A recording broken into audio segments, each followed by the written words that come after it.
Oh, welcome everyone to the Wrestler Review. My name's Dilly G. That's Johnny H. Whoa, and it's a late night edition of the Wrestler Review. Usually we're John's all, fucking lit up like a Christmas tree. bro. I did not do that specifically because I'm more professional than him. Not me, man. I haven't drank in 3 years. Broke sobriety tonight. I'm on. What would be the worst thing to start drinking again? First up, I'm on peach schnapps. I'm on peppermint schnapps. That's what breaks you. I'm trying to think. I have spoken to someone who was off the wagon, and they did make the point that they were drawn to all the liquor that wasn't on the market when they were a drinker. Like they were like, oh, like I was like, did you have a beer? And they were like, no. I went for like the mixed tins because those didn't exist when I was a. Oh yeah.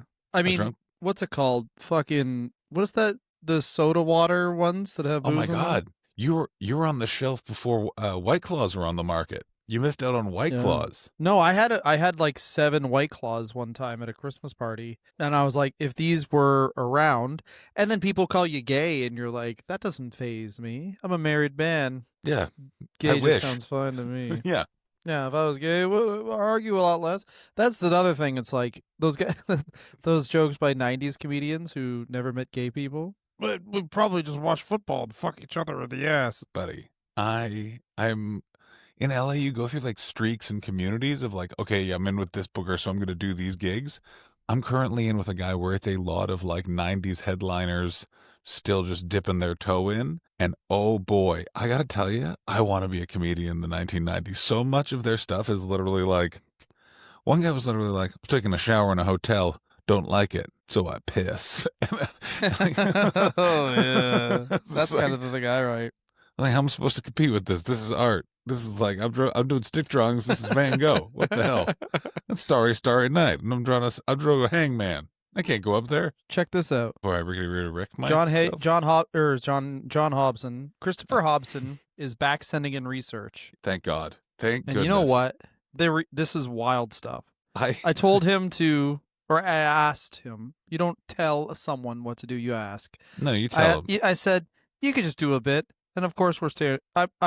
I'm free scrolling right now. I haven't stopped since I started talking. It is so much information, and I got to tell you, I have never loved a man the way I love Lou Thesz, and I understood that from reading the research of Christopher Hobson, because I understand who Lou Thesz is. He's a very dumb man who's good at one thing, and so he just does that. Like he's just does it. He was like the first guy to give up that wrestling was fake. I mean, but did he though? Book hooker. Oh yeah. Hooker. This is my favorite thing. Remember when, I'm a wrestler, I'm not gay. Anyway, I'm going to shoot, and I'm a hooker. Shoot. That's what Lou Thesz would say. Don't make me shoot, I'm a hooker. Hey, why is everyone and then someone would start laughing, and he'd be like, why are you laughing? Oh, yeah. Looks like I'm primed to shoot on you with my hooker skills. You all should be very concerned, because guess who's sat at this table of this restaurant? It's a hooker, and I'm getting ready to shoot on all of you. Even wrestlers were like, we can't call ourselves hookers. Like there's a hooker. No. Yeah, because, you want to be called a shooter? That's not manly. I'll tell you what's manly. Being a hooker that shoots. It's insane who was a tough guy in the 70s. You could have been, you can be 5'5", but as long as you're just prepared to punch someone in the throat every 10 days, they'll be like, this guy's tough. Like, if you think about it, Danny Hodge is not a tough man. He's just a weirdo with big hands that can crush an apple. I mean, yeah, I guess what is being tough? You know what else John? he is, Dan? Is it, Dylan? Yeah? He's a hooker who's gonna shoot. Yeah, I'm pretty good with my hands. I'm a hooker who shoots. Yeah, I'm here to hook, and I'm here to shoot with my hands. Well, it's like when they'd be like, I want to man on man, and I'm gonna come all over you. That was another one. What did they always say? What did they always say in fuck? There was like a lot of '90s wrestling promos while they were calling each other gay. In the mid-90s, when Goldust was there, I remember Gorilla Monsoon literally, oh my God, what a maneuver. He's doing that thing that is illegal. Do not do it, kids. I remember that. I was like, that's a bit on the nose. Like, Gorilla, I get it. You know what I mean? Like, all right, too much, too far. Yeah, we're going to slap meat. No one ever did. Anyway, Lou Thesz versus Wild Bill Longson for the NWA Heavyweight Championship. This is the Ray Gunkel's the referee. This It's is back when yes. Okay, first of all, I want to discuss the referee and his vibe. I have never seen a more relaxed authority figure in professional wrestling. He is not. He is not dressed to to distribute rulings. He looks like a mafioso on a beach. That's literally in my notes. I couldn't take my eyes off the referee. Like he's got his hands in his pockets, like he's watching people playing cricket. Oh, he just scored a wicket. Ray Gunkel dressed in all white and the T-shirt rolled up. Look, there could be some cigarettes in there. That's pretty Certainly. Cool. That's pretty fucking cool. Let me say this, Dylan. Yeah. The name Gunkel. Is there a worse last name that you've encountered? Oh, he's a hooker who shoots. Oh my God! Ooh, Gunk. Excuse me, Gunkel. For some reason, I'm picturing whoever is continually saying that I'm a hooker who's here to shoot. It's not at a wrestling event. They're sat in a Waffle House after a wrestling event, letting the waitress know why they're eating so late. You want to know why I'm eating? You want to know why I'm eating this Salisbury steak at 11:45 p.m.? Because I'm a hooker who shoots. What is Salisbury steak? Is that the wet steak? That is when you take mince meat and shape it in a steak and then eat it. Okay. That's more respectable. Yeah, nothing says I have custody on Thursdays and one Saturday a month like eating Salisbury steak. I don't know if I've seen a human being eat Salisbury steak in years. I went through a real TV dinner phase. Oh, you're having some Salisbury steak if you're into TV dinner. I remember I had a TV dinner once. It gave me diarrhea immediately, and I never did it again. Oh, I didn't realize Dylan is a little tiny pussy. A little diarrhea, don't do it again. Oh, okay. Well, did you get scared one time and never go on a roller coaster again? Wild Bill was a 3-time world heavyweight champion, twice during World War II, losing his final championship to Lou Thesz in 1948 at the one and only Mississippi Valley Sports Club. John, how many people were smoking? Were they in lawn chairs? Do you think when Lou Thesz won the title, everyone was in the same chair? Or were a couple office chairs pulled out from the back? I would like to know that you're looking at a room full of people in those weird knee beach foldy chairs, and you are looking at a lot of people in way too many layers for the South, and you're also going to say to yourself, man, that's a lot of one type of person for this event. It's like, well, it's a club in Mississippi, and it's the 40s, my friend. Also, can I just say this about Wild Bill Longman? He's one of the most hungover wrestlers I've ever seen in the ring.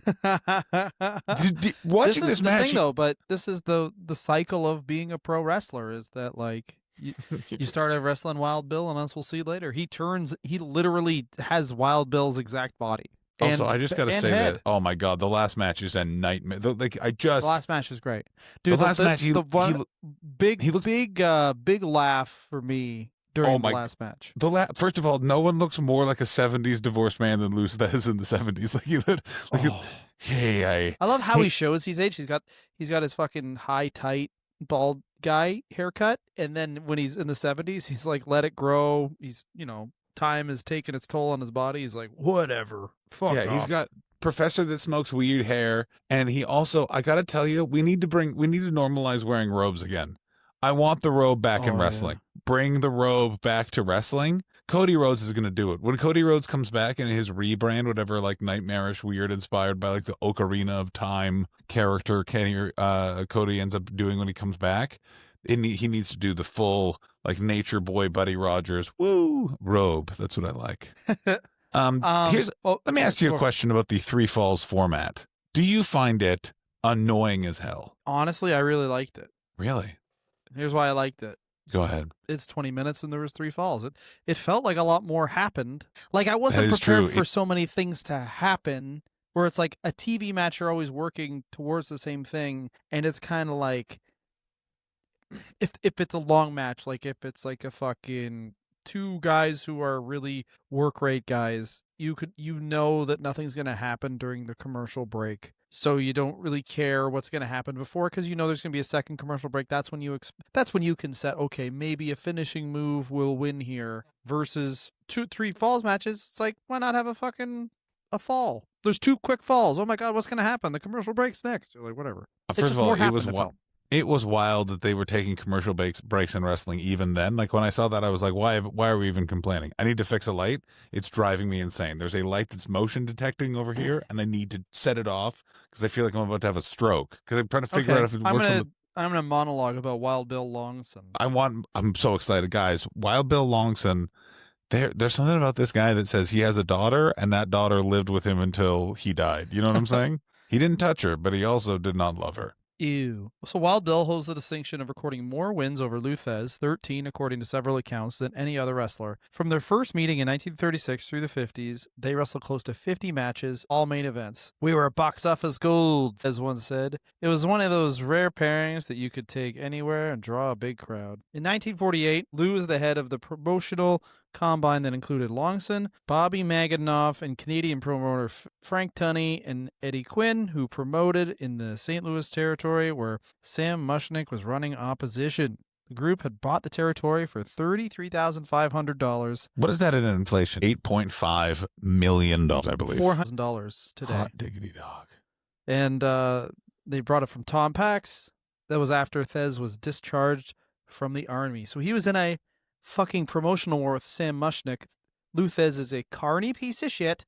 Goddamn and as you'll right. see later, he's kind of fucking ruining the industry here. Whoa. I mean, it's very interesting. You have to remember that the NWA, as we know it, is a most historical incarnation of being a collection of territories. The first championship of that territory of the NWA was, Dylan? Piss. It was Piss, also known as Lou Thesz. And Lou Thesz held that title for so long. Why? Piss. Thought Buddy Rogers was a bitch, so wouldn't drop it to him. This is the first incarnation of this title, was the thing he beat Wild Bill for. Absolutely correct. 48. Also, it is a terrible looking belt. It looks like a piece of like weird It's 70s. a belt. It's a real belt. Yeah, it literally looks like, oh, I think my parents are about to be divorced because I think my dad is. What's weird is where he ends up in the 70s. You can see him even in this match in the 50s because he's already like, oh, I know how to impress the ladies. A small gold belt and, of course, a thick robe. And you want to make sure that you shave your chest hair in such a way that lets the ladies know, yes, I've intended to leave this much. Oh, yeah, just shaved the, like, pec area. There's none on the treasure trail. There's no stragglers. I've shaved it. Give it what I like to call the mushroom cloud. You know what I mean? When I splooge, Hiroshima goes bye-bye. Yeah, when I shoot this big, I'm a big shooting hooker. You know why? I'm here to shoot. Because guess what my profession is, Dylan? Dylan, I have a business card in my pocket, and I'd like you to guess what it says on that business card underneath my name. I think we should probably get these shirts going. I'm going to shoot. I'm a hooker. I'm a hooker, and I'm here wrestling. to shoot. There's no handshake. Here's what I really like about Lou Thesz in this match is that it's like, I feel like these guys both think acting's for poontang. Yeah. So they like don't like Lou Thesz goes for a handshake. Wild Bill doesn't shake his hand. He goes, okay. You know what I mean? Like, it's just like, fine. I don't give a shit. I'm like, wow, this is like, I can see how these guys are like new wrestling stupid. It is much closer to a sport, so they treat it much like, I don't like this guy as a competitor. It's closer to like Michael Jordan interacting with Karl Malone than it is Seth Rollins having it off with that Roman Reigns. Oh, yeah. Also, Ray Gunkel being the referee, so that is, you know, your future nemesis being the referee is the thing, and also he just kind of like calls it down the middle, and he's like, all right, we'll fight after this. And the referee is so relaxed. Like, I'd be so frustrated if my enemy showed up as chilled out in such loose, relaxed clothing. All those, he's here you're to do a job, sir, and you're wearing such ironed yet comfortable chinos. Showing up in all white with billowy pants would infuriate any opposition. Oh God, what an alpha move too. That's what you're wearing? Yeah, all white. Yeah, I don't know. Looks like you're not going to make me work. Yeah. Because I'm a better hooker than you. Yeah, guess who's dressed like he shoots? It's me in my white, billowy clothing. Because I'm a hooker. I'm a hooker. Yeah, well, I mean, that's when you spend too much time on one thing. Then you don't realize how stupid it sounds. I remember watching a hockey game, and a guy was like, they're dumping it in Johnson's end. And then I went, dumping it at his end? That's like cum. And then people didn't like that. Do you I know what gotta this? tell you, I didn't Yeah. know where that story was going, and then we got to the destination. I would like you to know something. I was very pleased to have paid off. taken that ride. Um, What a pleasure. Go a ahead. closed fist is Oh, treated like a you've taken your nuclear dick out and bomb. showed it to a 5-year-old. Also, when they fall out of the ring, they literally act like, Yeah. well, ladies and gentlemen, civil society is over. Feel free to murder your family and take out any aggression on those neighbors you didn't appreciate. You know, Goodbye. I guess rape is fine now because Yeah. we're just jumping and Yeah. kicking people, Lou. Ridiculous. I didn't realize that we were in goddamn Stalingrad because I haven't seen this kind of behavior since the war. Wait, were you a Nazi in the war? Yeah. Oh, I forgot to mention. Oh wait, yeah, I was. Oh yeah, I'm a guy in St. Louis in the 40s. Or in the 50s. I was fully a Nazi. What? So- yeah. I work in rockets now. This bit's weird. So the Thesz press is the first fall, and he does like he clasps his hands and stares deeply into his eyes and gets the pin. I gotta tell you, the Lou Thesz press is like, it's crazy. It's crazy that Lou Thesz would then look at the Rock and Roll Express and be like, they can tell it's fake. You got to do what I did. What's that? You hit people with your penis. Yeah, my cock is so big that he died from it because I'm a hooker and I shoot. Guess what, Verganya? No one takes you seriously because your finish move involves people saying, I don't want to be a wrestler anymore. My finish move involves showing my penis to people, and then they go, actually, I would like to go in the back now. Yeah, and then whenever Austin would do the Thesz press, it would be, oh, that's the Lou Thesz press. He jumps on the guy and he punches him. It's like, nope, just the first part where he jumps on him, and then he's dead. Yeah, you thought the fucking punches were part of the Lou Thesz press? I always knew that was the Steve Austin innovation.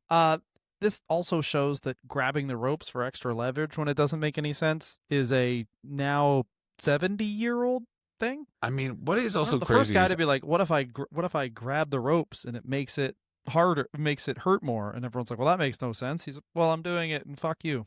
Okay. what I also found interesting was I was pretty sure I caught them talking at one point, and it's like, wow, that like they were the main guy was bad at this even then. John Cena has lived what a fine tradition he's lived among.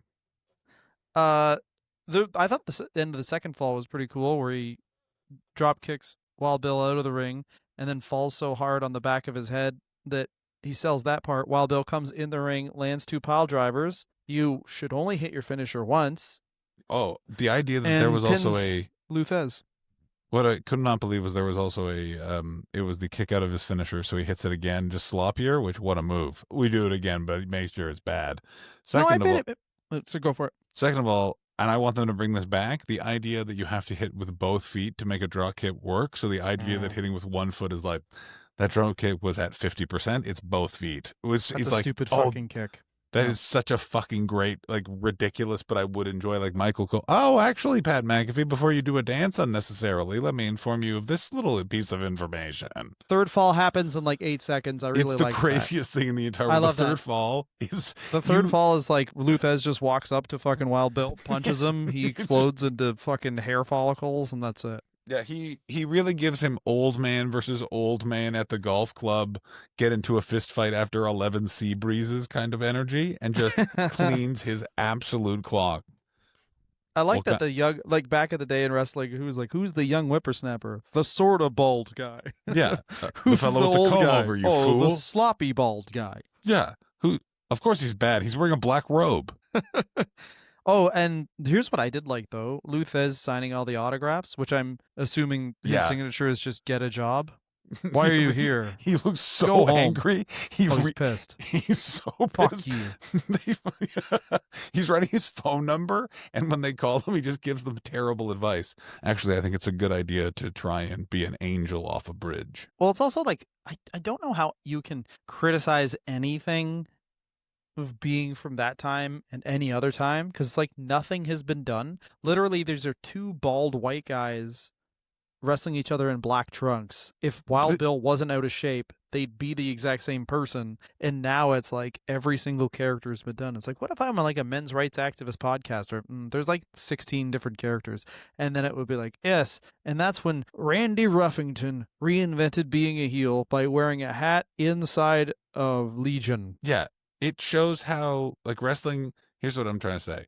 shows how traumatized everyone is from World War II that this was considered entertainment, because it's literally like it's just two guys kind of punching each other, then falling on each other for a bit, and then they do the biggest tumble out of the ring, and it's They it's do a like big tumble. it is way more pro wrestling than I was expecting. That was the thing, my big takeaway. Like I was like, this is way Yeah. closer. Like this is basically watching the revival. Oh, pardon me, FTR. Well, I just don't understand that, like, oh, wrestling used to be different. And coming into this, I was expecting, like, oh, maybe they, like, simulate always, one guy takes a hold, and then actually grabbing a hold is a big thing. But no, they immediately put each other in a body scissors, and it's like a month. And then Oh, they put yeah. each other in a head scissors, and it's like 2 years. And then There's they a- put each other in a stepping toe hold, and it's 9 years. You know what I mean? Like, someone's always in a hold. There's a period of time where they're just laying on top of each other, each feeding each other fists. But they're like like those like the little dad, like, you owe me money for that gambling debt. Yeah. Like,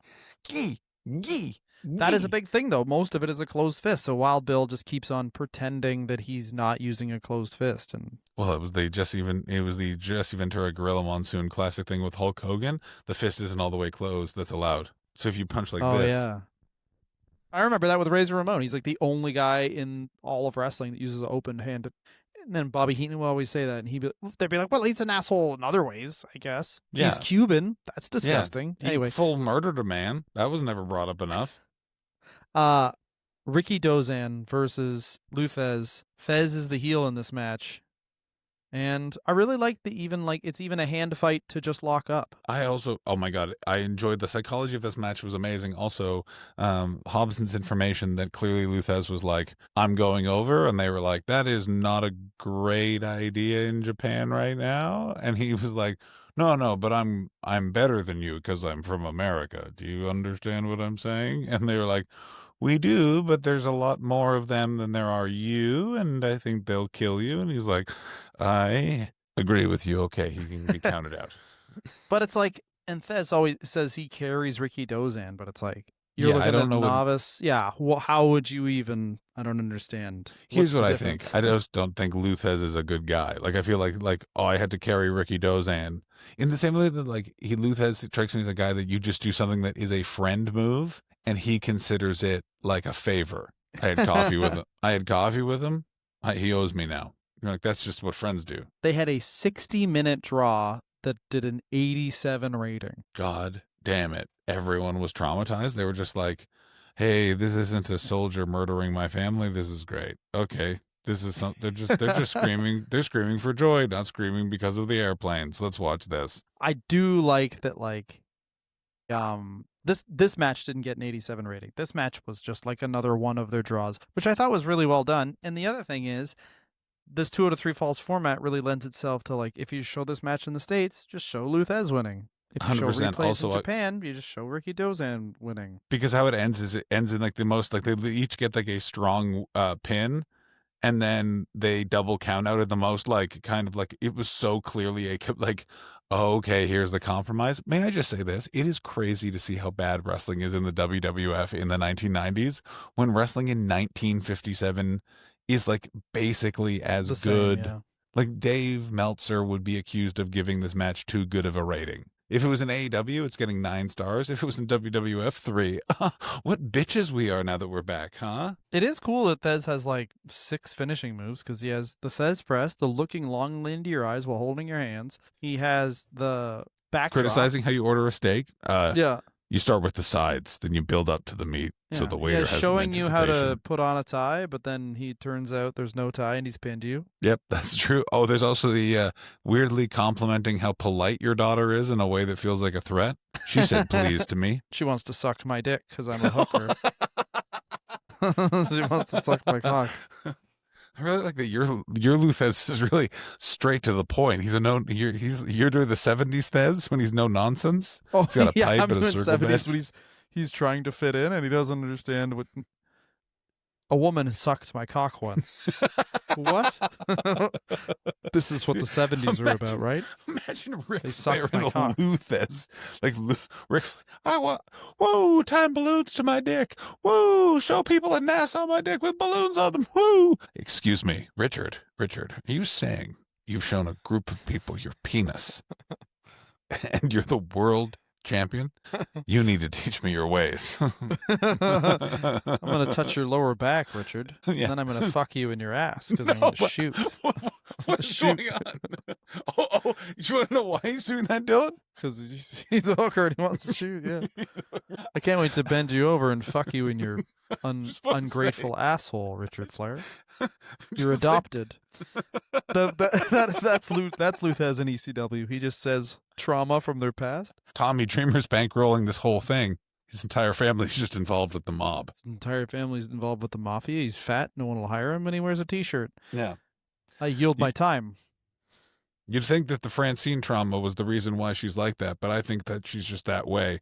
I do not care for her. The Blue Meanie will later date a pornography star who will give him HIV, I assume. Paul Heyman's breath is far better than you'd expect. I believe that he's stealing money. Yeah.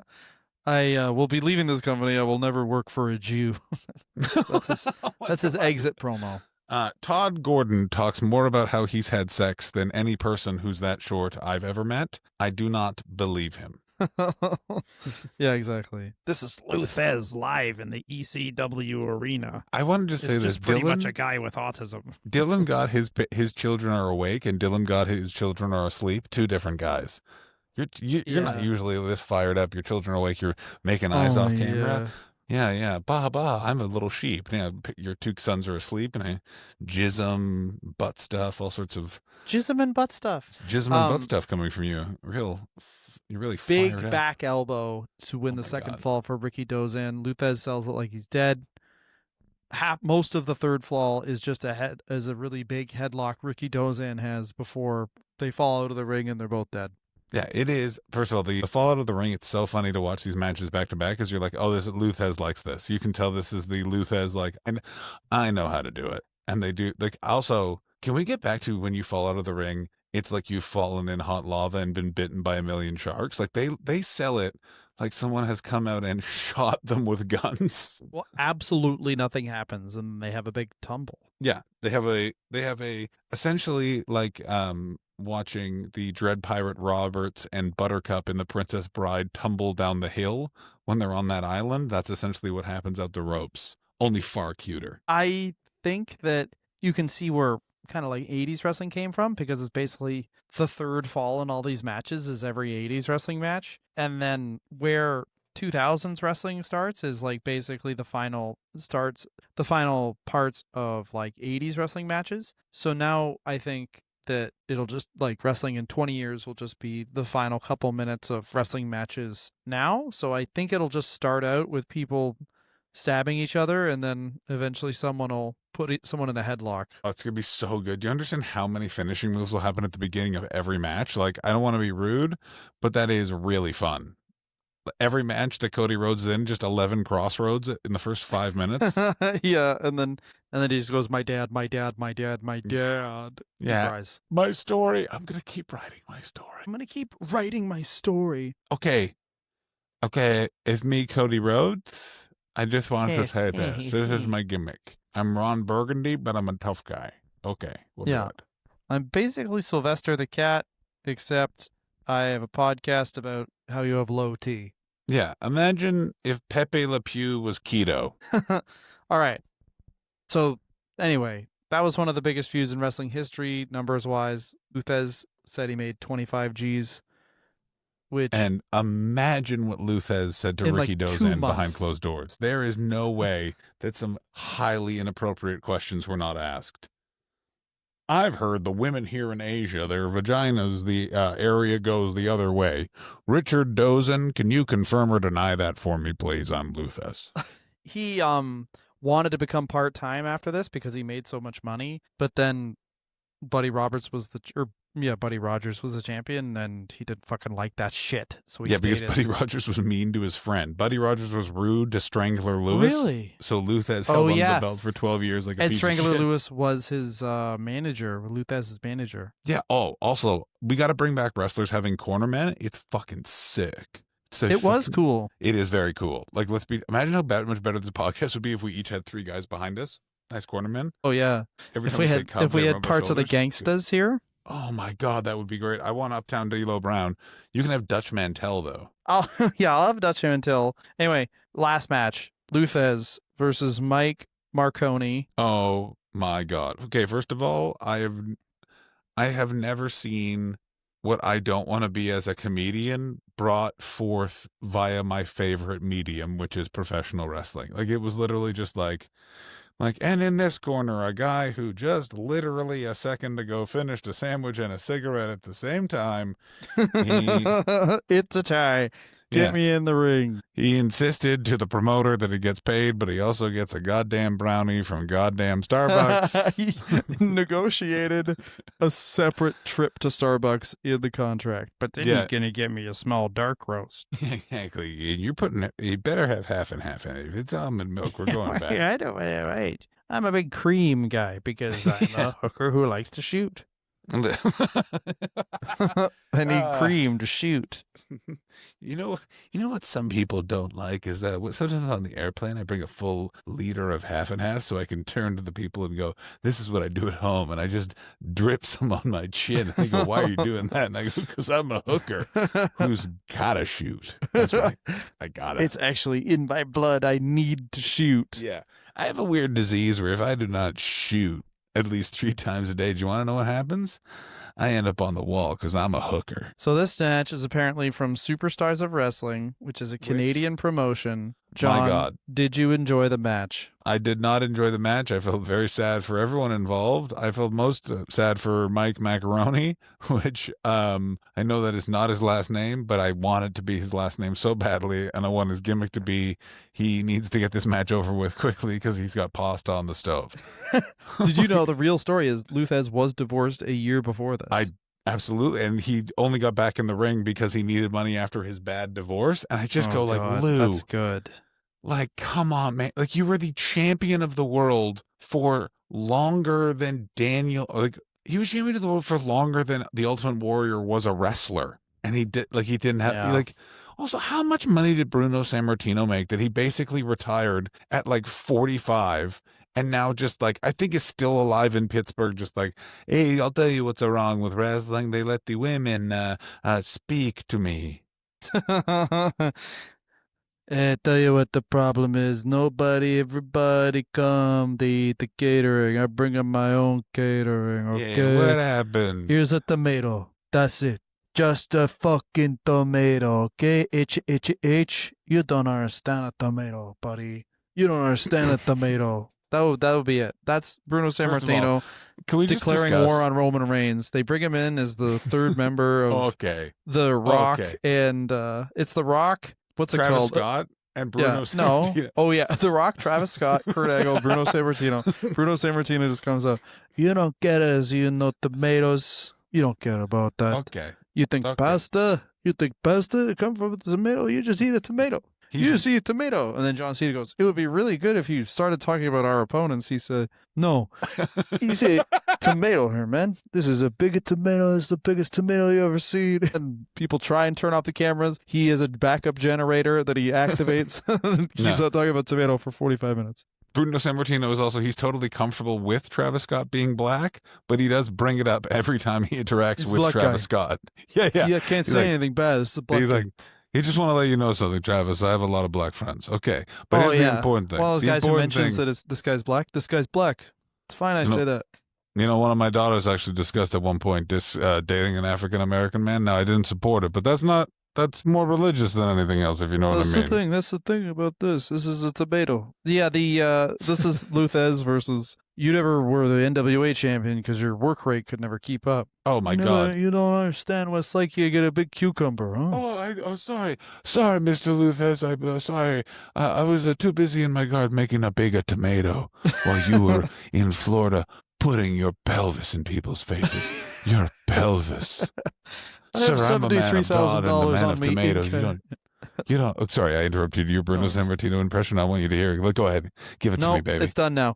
Fuck you. Mike Marconi is. I don't understand. Like he clearly barely knows what's happening. Oh, because it's like I don't. Is there a person who wrestles this behind a style that would be out now? Like is there someone who would like wrestle the 1990s style and stick out that much where it's like the high point Yeah. is a drop kick or something? Like, I don't think it would stand out as much as watching this in the 70s.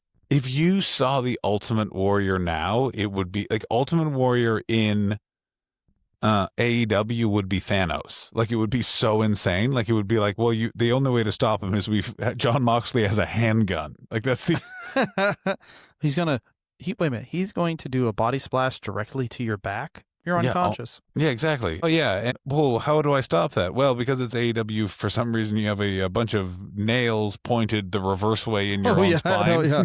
Yeah. John Moxley's move is a pile driver where your skull lands directly on a nail, it's impaled, and you're actually dead. But then the Ultimate Warrior picks the nail out of his head, splashed directly to the back. Yeah, John Moxley's new finishing move is just letting you know all of the times your parents were actually relieved that you went somewhere else. Yeah. John Moxley's finishing move is times he says he totally could have fucked your girlfriend, but decided not to. I have never seen someone on television that is more just sort of like, yeah, I feel like you are not fun to talk to more than John Moxley. And that's been true since the Dean Ambrose days. Yeah, I mean, your call on the Austin interview, I still haven't watched that podcast, but your call on the Austin podcast is really good, where it's like they're trying to put this guy in the Austin podcast because it's like, he's a rebel character, you're a rebel, and he's just like, I'm not talking to him.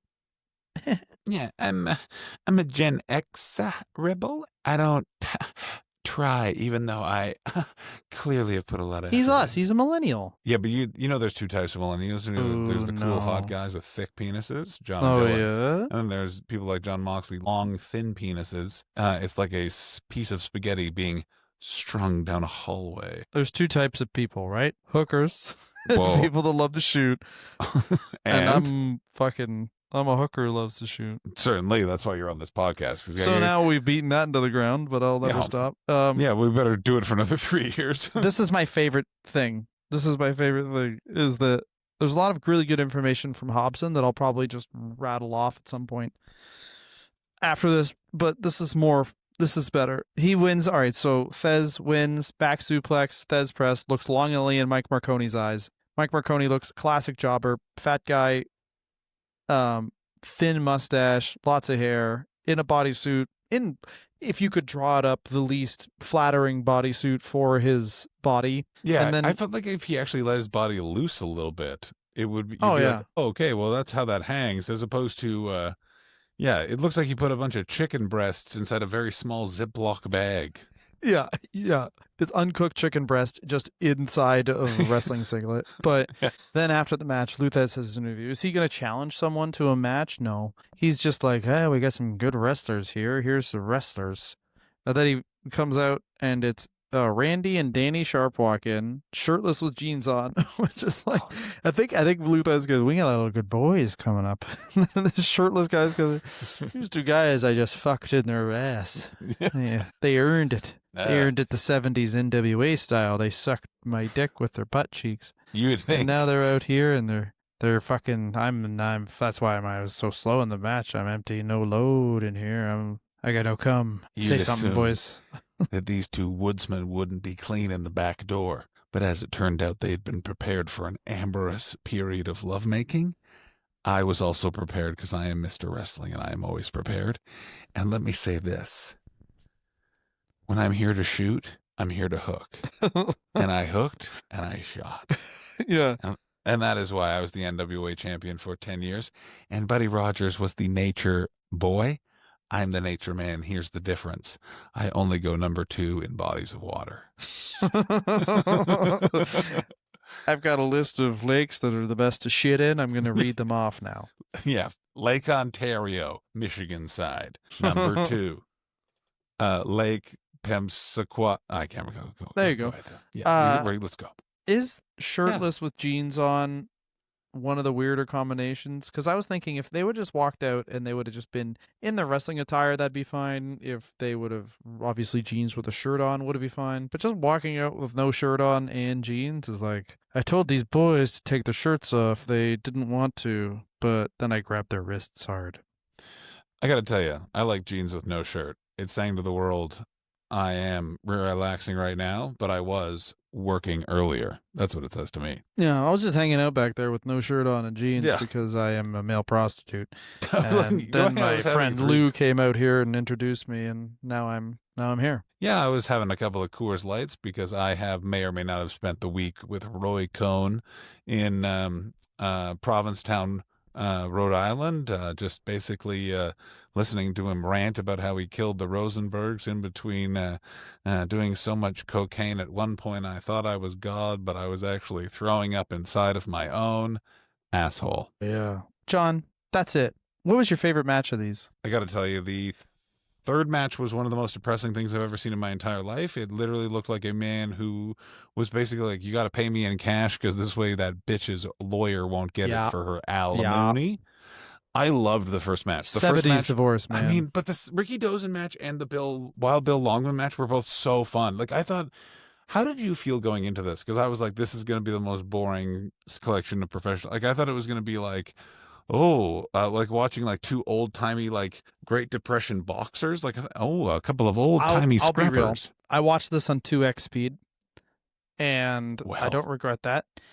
And I will say this: I think the Wild Bill one was good, but that was just because I got a finish out of it. I mean, I really like that fast third fall. I really like that. It was fast. It was very fun. What do you think the third fall was caused by? It really felt like to me they misjudged how long they took for that second fall. Apparently, that was a classic. That was a classic third fall move. Was first two are really, really, like one of the falls is really quick. That's what you do. So like anything can happen. But apparently that was a classic third fall move for these types of matches. Is like first two are give and take, and then especially that move where like the heel wins the second fall, and you're like, holy fuck, the baby face is prone. And then Thesz did really well of selling that he was out of it, and then he got hard because he wants to shoot, and then he shot all over him. I mean, I couldn't have said it any better. Here's one last thing I want to say about Rikidozan. I have never seen someone who looks like he looks better than some MMA fighters now, and there is not nearly the steroids or weird not steroids, but are definitely steroids all the MMA fighters are taking, and that was crazy. Like, you can really tell how out of shape Lou Thesz is when he stood next to Rikidozan and was like, okay, this guy looks like he could kick the shit out of a mountain, and Lou Thesz looks like the kind of guy that's like, I'll tell you when I run, when the store that sells my cigarettes is about to close. See, I got the exact opposite read words. Lou Thesz is an actual athlete's body, and Rikidozan is a guy who I guaranteed just fucking hammering milk. Bro, he's got abs. You're not getting those kind of abs from just hammering creme. He didn't have abs. He had abs. He had no abs. He had 50s abs. Okay. He didn't have there's no abs. That's abs. That's like the hint, like the very like, they could be there. A whisper of ab. A whisper. No, he did not have abs. Rikidozan was fat. He's a fat idiot. Fat. Whoa. Fatty, fatty, fat. Anyway, John. He's working. Yeah, I guess Wild Bill, Rikidozan. Obviously, one of the 70s is the worst one. Like, what are we talking my God. The one in the 70s is one of the most depressing matches of wrestling I've ever seen. Yeah, but the shirtless men, that made it my favorite, I think. There's nothing like you beat up someone and then you bring in some very uncertain young men who are shirtless and be like, here are my boys. And they're like, what did you do to these boys? Look at the ground, boys. It's so funny that they portray wrestling before the WWF Hulkamania as it was for men and adults, but it's like, this was not for adults. When you watch like even like Lou Thesz in the 70s, like, and here are my tough, cool sons in their jeans and Allman Brothers haircuts. Yeah, well, right? it's like, boys. Hey, are these your sons? No, I just met these boys. Yeah. Where? No, don't worry about it. The bus station. We taught at the bus stop, and I told them they could be wrestlers. They sucked my cock, and now if I could, their boys. Sometimes you get two hustlers down by the bus station and you've left your wallet with your wife because you're trying to say, no, I'm not going to find two male hustlers to have sex with. Here's my wallet. So you leave your wallet with your wife. She's asleep. So you've already had sex with the male hustlers because that was your plan all along. Your wife knows you. And you're trying to negotiate with them of how they don't turn you in to the police or your wife, right? Because you're the head NWA champion of the world. Here's what you do. You say to them, hey, look, here's a couple of things you need to know. One, I just came to from a pretty big bender and I think I am divorced. Number two, you guys are my boys and I want to see you shirtless in jeans Saturday morning near a movie television studio. I'm Lou Thesz. Here's the plan, guys. I'm gonna bring you into wrestling as my boys. Here's and then the you're thing. gonna be shirtless, and then you're gonna fucking double team me. Here's You're the gonna thing. double team me in this piss-soaked fucking washroom. I've had sex with so many women. I'm now into guys. That's what happens when you're the NWA champion. When I was the NWA champion, I had a comb over so fucking good. Girls came over to my house and they sucked me off. One woman, my darling wife, who I'll never replace. Anyway, now pump me while you're dressed as a rabbi. It doesn't count if you fuck other women dressed as various religious figures. Then you're just taking a vow of celibacy, as I understand it. That's why I would always insist every sex worker I slept with as the world champion, Lou Thesz, was dressed as a rabbi or whatever I thought at the moment Buddhists might believe in. Yeah, exactly. Now, this is my calling card, as I say, 2 types of food and it relates to sex. So fill this bagel with cream cheese. That means there you go. Put these chocolate chips in the batter. Yeah, that means nut in my ass. Yeah. Ooh, dip this chip in the sour cream. That means bite your toenail off and then take the toenail and put that in my ass. A lot of stuff on my ass here. Anyway, John, who's next week? Dylan, next week we are going to be doing the saga of Shawn Michaels and Marty Jannetty. We will do the final Rockers tag team match. We will do the segment of Shawn kicking Marty through the barbershop window. Okay. We will do the eventual Royal Rumble match with Shawn, and then we will do the Tatanka WrestleMania 9 match with Shawn Michaels. That was supposed to be Marty Jannetty, but they couldn't do it because Marty Jannetty was so badly behaved. They gave him house arrest for multiple years, which isn't something I thought they could do. I thought that, how annoying do you have to be that they're like, look, you need to go to jail, but they won't even kill you in there. That's how annoying you are. So we're just going to keep you in your house. Oh, yeah, that makes the stepdaughter thing definitely makes sense with the house arrest. I mean, the stepdaughter thing is going to be brought up. If you thought this week's episode was saltier than a pickles flavored cocktail, tune in next week when we're discussing Marty Jannetty. First of all, it's crazy. Here's the thing that's so nuts about the world now is it feels like everyone is moving towards just being like pro wrestling, but no one is still like pro wrestlers. You know what I mean? Oh, Trump's a real pro wrestler. No. He's still a somewhat normal man. If he was truly a pro wrestler, he'd be looking down the camera and he'd just be like, I want to fuck my daughter. Yeah, instead he just says it. She's cute. No, he says she's I would, but I'm not gonna. The difference is the wrestler would be like, the wrestler would just be 3 a.m. Facebook status. I want to fuck her. Nice. I was staring at my daughter while she slept. Good tits. Yeah. One word for a sleeping daughter, sploosh, Ivanka. It's me, the president. Imagine if Ric Flair was the president for a day, how many different world leaders would see his penis. It wouldn't be like he's in putting a journalist in a text group. It would be like, President Ric Flair has sent everyone who has a Facebook account his penis and taint. We don't think this was a sex photo. He just dropped his phone.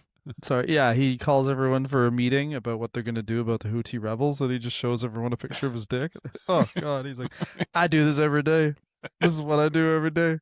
Also, all those meetings are at a Margaritaville. Oh, yeah. A happy hour. You have money, you can just buy different drinks. I like these drinks. Yeah. You have seen the Ric Flair spotted drunk in Tampa Reddit updates that are so amazing. Everyone heard what the guy says? There's some front-facing video that was super funny. He's like, everyone that comes to Tampa is like, oh, cool, Ric Flair's here drunk. And if you live in Tampa, it's just, yeah, man, just go. But Ric Flair's always fucking hammered, yeah, man, which is dope. There was that video, and through that video, I was like, there's got to be more people commenting about this. And I think it's the R Tampa, and they're like, man, Ric Flair is hammered a lot down by the dock. That's good. Man, I got to tell you, Florida seems all right. I couldn't live there, but I want to visit more. Hey, man, I want to go to a wet t-shirt contest that is directed by Hulk Hogan and his fucking son, and then see Ric Flair just drown in a lake. He's going to drown in that lake. understand this, that we are celebrating Owen Hart has passed away and on what should have been his 60th birthday, and Ric Flair has leaped over death yet again. Like Ric Flair is having 11 vodka drinks a day, has no heart or kidneys, and he's still woo. Like he's definitely going to try and have one more last match. Yeah, of course. Why wouldn't he? John, that's it now. We're going to talk about Shawn Michaels next week. Shawn Michaels versus Marty Jannetty. What a great idea, John. Goodbye. Goodbye, Dylan. I love you. Rate and subscribe and review and subscribe while rating. Yeah, welcome to the rest of your movie, the rest of old poon. Yeah, fuck yeah.